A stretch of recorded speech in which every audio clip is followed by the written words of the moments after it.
2026 ജനുവരി 3 പുലർച്ചെ ലോകമുണർന്നത് ലാറ്റിൻ അമേരിക്കയിൽ നിന്നുള്ള യുദ്ധവാർത്തകൾ കേട്ടുകൊണ്ടാണ്.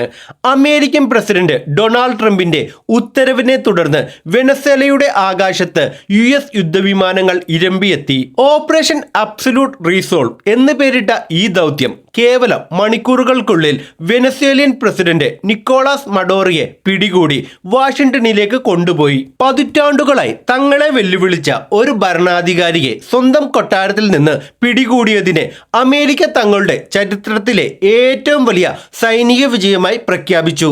എന്നാൽ ഈ വിജയ ആഘോഷങ്ങൾക്കിടയിൽ ലോകം ഒരു പുതിയ ഭൗമരാഷ്ട്രീയ പ്രതിസന്ധിയിലേക്ക് വഴുതി വീഴുകയായിരുന്നു. വെനസ്വേലയിലെ മഡോറോ ഭരണകൂടം ലഹരി മരുന്ന് കടത്തുകാർക്കും ഭീകരവാദികൾക്കും കൂട്ടുനിൽക്കുന്നു എന്ന ദീർഘകാലമായുള്ള ആരോപണമാണ് ഈ സൈനിക നടപടിക്ക് ആധാരമായി അമേരിക്ക ചൂണ്ടിക്കാട്ടുന്നത്. മഡോറയെ പിടികൂടിയതിലൂടെ ലാറ്റിൻ അമേരിക്കയിലെ ക്രമസമാധാനം വീണ്ടെടുക്കാനാണ് തങ്ങൾ ശ്രമിക്കുന്നതെന്ന് ട്രംപ് അവകാശപ്പെട്ടു. അമേരിക്കൻ മണ്ണിൽ മഡോറോ വിചാരണ നേരിടുമെന്നും വെനസ്വേലയിലെ ഒരു പുതിയ ജനാധിപത്യ ഭരണം വരുന്നതുവരെ തങ്ങൾ അവിടെ മേൽനോട്ടം വഹിക്കുമെന്നും ട്രംപ് പ്രഖ്യാപിച്ചു.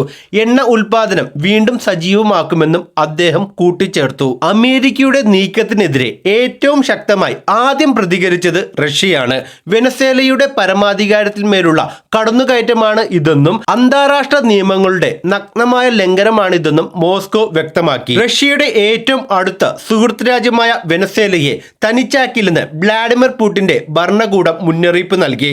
മഡോറയെയും ഭാര്യയെയും ഉടനടി മോചിപ്പിക്കണമെന്ന് ആവശ്യപ്പെട്ട് റഷ്യ ഐക്യരാഷ്ട്രസഭയുടെ സുരക്ഷാ കൗൺസിലിൽ ഈ വിഷയം ഉന്നയിച്ച് അമേരിക്കയെ ഒറ്റപ്പെടുത്താനുള്ള നീക്കങ്ങൾ ആരംഭിച്ചു കഴിഞ്ഞു. ചൈനയെ സംബന്ധിച്ചിടത്തോളം ഇത് കേവലം ഒരു രാഷ്ട്രീയ പ്രശ്നമല്ല, മറിച്ച് ഭീമമായ സാമ്പത്തിക നഷ്ടത്തിന്റെ കാര്യമാണ്. വെനസ്വേലയിൽ ചൈന ഏകദേശം $105 ബില്യൺ വരുന്ന വായ്പകളും നിക്ഷേപങ്ങളുമാണ് ഉള്ളത്. പാകിസ്ഥാനേക്കാൾ കൂടുതൽ നിക്ഷേപം ചൈന നടത്തിയിട്ടുള്ള രാജ്യം വെനസ്വേലയാണ്. അമേരിക്കൻ നിയന്ത്രണത്തിലുള്ള ഒരു സർക്കാർ അവിടെ വന്നാൽ ഈ തുക മുഴുവനും നഷ്ടമാകുമെന്ന് ചൈന ഭയപ്പെടുന്നു. അതുകൊണ്ട് തന്നെ ചൈനീസ് വിദേശകാര്യ മന്ത്രാലയം അമേരിക്കയുടെ നടപടിയെ കടുത്ത ഭാഷയിൽ അപലപിക്കുകയും തങ്ങളുടെ പൗരന്മാരോട് വെനസ്വേല വിടാൻ ആവശ്യപ്പെടുകയും ചെയ്തു. വെനസ്വേലയിൽ ഒരു സൈനിക നീക്കം അമേരിക്ക നടത്തുമെന്ന് റഷ്യ നേരത്തെ തന്നെ പ്രതീക്ഷിച്ചിരുന്നു. ഇതിന്റെ ഭാഗമായി 2025 നവംബർ മുതൽ റഷ്യ ആയുധങ്ങൾ വെനസ്വേലയിലേക്ക് അയച്ചിരുന്നു.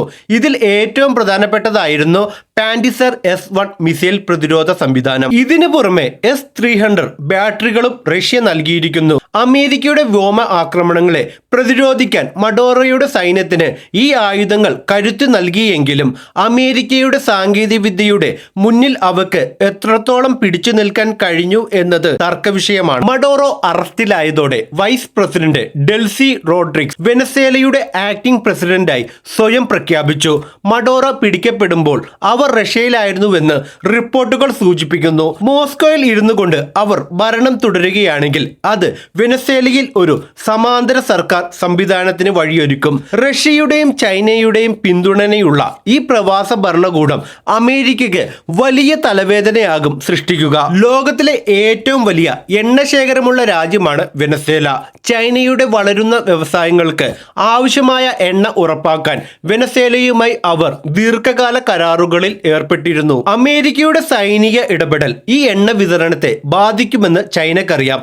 അമേരിക്കൻ എണ്ണ കമ്പനികൾ വെനസ്വേലൻ എണ്ണപ്പാടങ്ങൾ കൈയടക്കാനുള്ള നീക്കമാണ് നടത്തുന്നത് എന്ന് ചൈന ആരോപിക്കുന്നു. അമേരിക്കയുടെ നീക്കത്തോടെ റഷ്യയും ചൈനയും തമ്മിലുള്ള ബന്ധം കൂടുതൽ ദൃഢമായിരിക്കുകയാണ്. അമേരിക്കയെ നേരിടാൻ ഇവർ ഒരു സ്ട്രാറ്റജിക് അലയൻസ് രൂപീകരിച്ചു കഴിഞ്ഞു. ലാറ്റിൻ അമേരിക്കൻ മണ്ണിൽ അമേരിക്കയുടെ അപ്രമാദിത്യം തകർക്കാൻ റഷ്യ സൈനികമായും ചൈന സാമ്പത്തികമായും വെനസ്വേലയെ പിന്തുണയ്ക്കും. ഇത് ലോകത്തെ വീണ്ടും രണ്ട് ചേരികളായി വിഭജിക്കുന്ന ഒരു പുതിയ ശീതയുദ്ധത്തിലേക്ക് നയിച്ചിരിക്കുന്നു. വെനസ്വേലിയൻ വിഷയം ഇപ്പോൾ UN സുരക്ഷാ കൗൺസിലിലെ പ്രധാന ചർച്ചാ വിഷയമാണ്. അമേരിക്കയുടെ നടപടിയെ അനുകൂലിക്കുന്ന രാജ്യങ്ങളും എതിർക്കുന്ന രാജ്യങ്ങളും തമ്മിലുള്ള വലിയ തർക്കങ്ങൾ നടക്കുന്നു.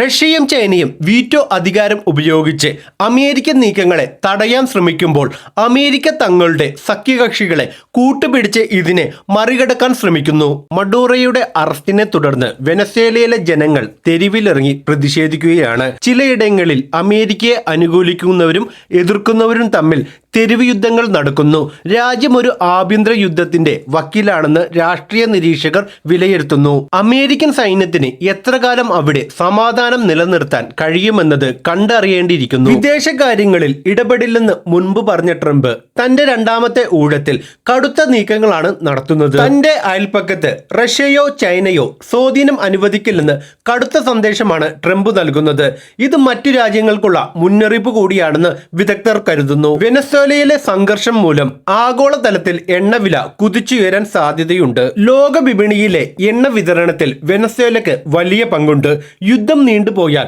ഇത് ലോക സമ്പദ് വ്യവസ്ഥയെ വലിയ പ്രതിസന്ധിയിലാക്കും. ഓഹരി വിപണിയിലും വലിയ അസ്ഥിരത പ്രകടമാണ്. ഇന്ത്യ ഈ വിഷയത്തിൽ വളരെ കരുതലോടെയാണ് നീങ്ങുന്നത്. വെനസ്വേലയിലെ സാഹചര്യം ചർച്ചകളിലൂടെയും സമാധാനപരമായ മാർഗങ്ങളിലൂടെയും പരിഹരിക്കണമെന്ന് ഇന്ത്യ ആവശ്യപ്പെട്ടു. ഇന്ത്യക്ക് വെനസ്വേലയിൽ സാമ്പത്തിക താൽപര്യമുണ്ട്. അതിനാൽ ഏത് പക്ഷം പിടിക്കുന്നതും ഇന്ത്യയെ ബാധിക്കും. അമേരിക്കൻ സൈന്യം ഉപയോഗിച്ച സാങ്കേതിക വിദ്യ റഷ്യൻ പ്രതിരോധ സംവിധാനങ്ങളെ നിഷ്പ്രഭമാക്കിയത് ലോകത്തെ ഞെട്ടിച്ചു. പുതുതലമുറ ഡ്രോണുകളും ഇലക്ട്രോണിക്സ് വാർഫെയർ സംവിധാനങ്ങളുമാണ് അമേരിക്ക ഉപയോഗിച്ചത്. ഇത് ലോക രാജ്യങ്ങൾ തങ്ങളുടെ പ്രതിരോധ സംവിധാനങ്ങളെക്കുറിച്ച് പുനർചിന്തിക്കാൻ കാരണമായിട്ടുണ്ട്. ഇപ്പോൾ ബ്രസീൽ, കൊളംബിയ തുടങ്ങിയ രാജ്യങ്ങൾ അമേരിക്കയുടെ നീക്കത്തെ പിന്തുണയ്ക്കുമ്പോൾ ക്യൂബയും നിക്കോരാഗ്വയും ഇതിനെ കടുത്ത ഭാഷയിൽ എതിർക്കുന്നു. ലാറ്റിൻ അമേരിക്കൻ രാജ്യങ്ങൾക്കിടയിൽ വലിയൊരു വിള്ളൽ ഈ സംഭവം ഉണ്ടാക്കിയിട്ടുണ്ട്. ന്യൂയോർക്കിലെ കോടതിയിൽ മഡോറോ വിചാരണ നേരിടാൻ പോവുകയാണ്. വർഷങ്ങളോളം ജയിൽ ശിക്ഷ ലഭിക്കാവുന്ന കുറ്റങ്ങളാണ് അദ്ദേഹത്തിന്റെ മേൽ ചുമത്തിയിരിക്കുന്നത്. എന്നാൽ ഒരു വിദേശ രാജ്യത്തെ തലവനെ തങ്ങളുടെ രാജ്യത്തെ നിയമപ്രകാരം വിചാരണ ചെയ്യുന്നത് എത്രത്തോളം ശരിയാണെന്ന് തർക്കം അന്താരാഷ്ട്ര തലത്തിൽ ഉയരുന്നുണ്ട്. വെനസ്വേലയുടെ പുതിയ സർക്കാർ ചൈനയുടെ ലോണുകൾ തിരിച്ചെടുക്കുമോ എന്ന കാര്യത്തിൽ വലിയ അനിശ്ചിതത്വം നിലനിൽക്കുന്നു. ചൈന ഇത് തങ്ങളുടെ പണം തട്ടിയെടുക്കാനുള്ള അമേരിക്കൻ നീക്കമായിട്ടാണ് കാണുന്നത്. ഇത് ലോക സാമ്പത്തിക ക്രമത്തിൽ ചൈനയെ കൂടുതൽ കടുത്ത തീരുമാനങ്ങൾ എടുക്കാൻ പ്രേരിപ്പിച്ചേക്കാം. ഡെൽസി റോഡ്രിഗസ് റഷ്യയിൽ ഇരുന്നു കൊണ്ട് ഭരണം നടത്തുമ്പോൾ അന്താരാഷ്ട്ര രാജ്യങ്ങൾ ആരെ അംഗീകരിക്കുമെന്നത് വലിയൊരു പ്രശ്നമാകും. ഇത് വെനസ്വേലയെ ലോക രാഷ്ട്രീയത്തിലെ ഒരു പുകയുന്ന അഗ്നിപർവ്വതമായി മാറ്റും. അമേരിക്കയും റഷ്യയും ചൈനയും തമ്മിലുള്ള ഈ നേരിട്ടുള്ള ഏറ്റുമുട്ടൽ ഒരു മൂന്നാം ലോക മഹായുദ്ധത്തിലേക്ക് നയിക്കുമോ എന്ന ഭീതിയിലാണ് ലോകം. വൻ ശക്തികൾ തമ്മിലുള്ള പോരാട്ടം നിയന്ത്രണമില്ലാതെ ആയാൽ അത് മനുഷ്യരാശിക്ക് തന്നെ വലിയ ഭീഷണിയാകും. വെനസ്വേലിയൻ പ്രതിസന്ധി ഇന്ന് ലോകത്തിന്റെ മുഴുവൻ കണ്ണുകൾ തുറപ്പിച്ചിരിക്കുകയാണ്. ട്രംപിന്റെ സൈനിക വിജയം നീണ്ടു നിൽക്കുമോ അതോ റഷ്യയും ചൈനയും ചേർന്ന് അമേരിക്കയെ കൊടുക്കുമോ? ലോകം ഇപ്പോൾ ശ്വാസം അടക്കി പിടിച്ച് കാത്തിരിക്കുകയാണ്. നിങ്ങളുടെ അഭിപ്രായത്തിൽ അമേരിക്കയുടെ ഈ നടപടി വെനസ്വേലിയൻ ജനതയെ രക്ഷിക്കാനാണോ അതോ അവരുടെ സമ്പത്ത് കൈക്കലാക്കാനാണോ? നിങ്ങളുടെ അഭിപ്രായങ്ങൾ കമന്റ് ബോക്സിൽ എഴുതുക. ഈ വീഡിയോ നിങ്ങൾക്ക് ഇഷ്ടമായെങ്കിൽ തീർച്ചയായും ലൈക്ക് ചെയ്യുക. നിങ്ങളുടെ സുഹൃത്തുക്കളുമായി മറ്റു പല ഗ്രൂപ്പുകളിലും വാട്സപ്പ്, ഫേസ്ബുക്ക്, ടെലിഗ്രാം ഗ്രൂപ്പുകളിലും ഷെയർ ചെയ്യണം. ചാനൽ സബ്സ്ക്രൈബ് ചെയ്യുക. ഫേസ്ബുക്ക്, ഇൻസ്റ്റഗ്രാം പേജുകൾ ഫോളോ ചെയ്യാൻ മറക്കരുത്.